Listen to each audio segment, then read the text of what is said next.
IPhone අනෙවරකුම් vanakkam අස්ලාමලෙකුම් යාබර මිත්‍රෝනි පහුගිය ටිකේ වීඩියෝවක් කරන්න බැරි වුණා ශ්‍රී ලංකම සේවකයන් සම්බන්ධව පවතින වාතාවරණය තුළ කරුණු කීපයක් ඉදිරිපත් කරන්න මම තීරණය කරා. මේ වීඩියෝ තුළ එක බලාපොරොත්තු වෙන අතරෙම මේ වෙන විට සේවකයන් ස්ථාන මාරු කිරීම සිදු කිරීමට යන බවත් අනෙකුත් වෘත්තීය සමිති ප්‍රධාන ලේකම්වරයෙකු විසින් පවසන ලද අවස්ථාවක තමයි මම මේ වීඩියෝ කරන්නේ. දයාබර මිත්‍රවරුනි, මේ වෙන විට ඇතැම් ඩිපෝ වල ආවරණ පත්වීම් දීගෙන යනවා. ඇතැම් ආවරණ පත්වීම් සම්බන්ධව මතභේදකාරී දේවල් තියෙනවා. ඒ වගේම මම බස් රථයක යනකොට එක සේවක මහත්තයෙක් මං ගාවට ප්‍රයිස් කෝඩ් එක ඇවිල්ලා නැග්ගාම නැගලා ගියන් පස්සේ කියනවා මාත්‍ය ප්‍රයිස් කෝඩ් එකේ අර ආපු එක්කෙනා මුළු බස් එකකටම ගහපු මිනිහෙක්. මොකද අද අපි ටිකට් චෙක් කරන්න එනවා. අපේ තියෙන සුද්ධවන්තභාවය ඔහුතු ගාව තියේද කියන දේ උන් මගෙන් ප්‍රශ්න කරනවා. ඒක මගෙන් නෙවෙයි, ලංගම සභාපති සහ ලංගම විශේෂ අමාත්‍යවරයාගෙන් ලිඛිතව ඒ සම්බන්ධව ඇසීම තමයි සිදු කරන්න අවශ්‍ය වෙන්නේ. ඊළඟ කාරණේ මේ වන විට ලංගම සේවකයෝ ස්ථාන මාරු කිරීම සහ විවිධ ක්‍රියාමාර්ග සිද්ධ කිරීමට නියමිතයි යන අදහසක් යනවා.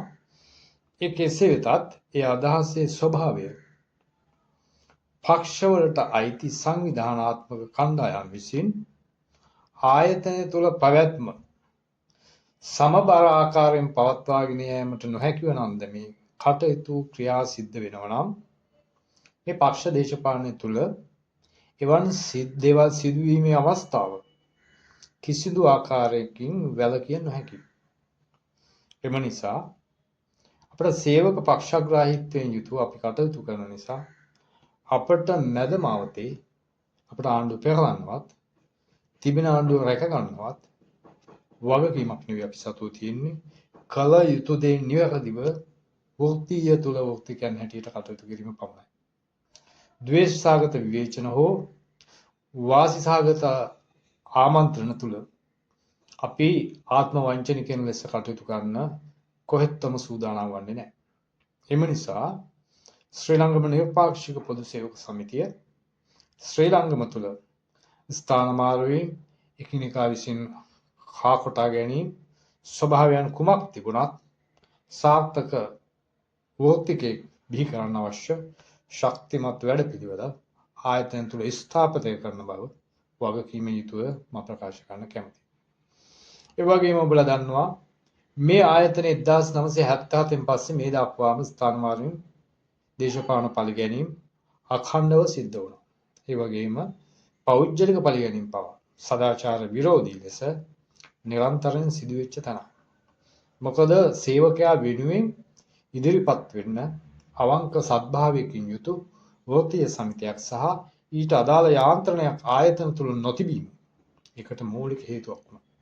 අදින් පසු ඒ తত্ত্বය ලංගම සේවකයන් තුල ඉස්මතු වීමේ ප්‍රවණතාවය අවස්ථාව ශ්‍රී ලංකම නිර්පාක්ෂික පොදු සේවක සමිතිය පැමිණීමත් සමග නැති වෙලා යනවා.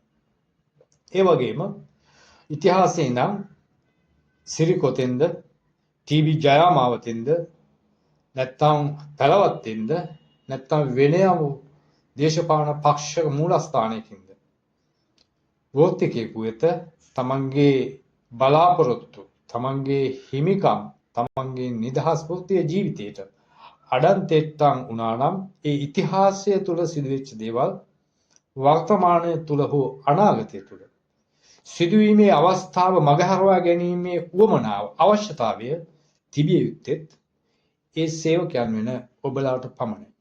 එම නිසා සේවකයන් හැටියට ඉදිරි ජයග්‍රාහී අනාගතයක් සඳහා වෘත්තීය සමිතියක් ලෙසත් ශක්තිමත් යහපත් මිනිස්සු හැටියටත් කටයුතු කිරීමට අවශ්‍ය ශක්තිය වෘත්තීය සමිතියක් හැටියට අපි ඔබලා සමග එකාමෙන් සිටීමට අපි කටයුතු කරනවා. එම නිසා ශ්‍රී ලංකා නිර්පාක්ෂික පොදු සේවක සමිතියේ සමාජිකයන් බඳවා ගැනීම සහ අදාළ සමාජිකයන්ගේ ලේඛන සකස් කර ගැනීම මේ දවස්වල අපේ ලහිලහිම සිද්ධ වෙනවා.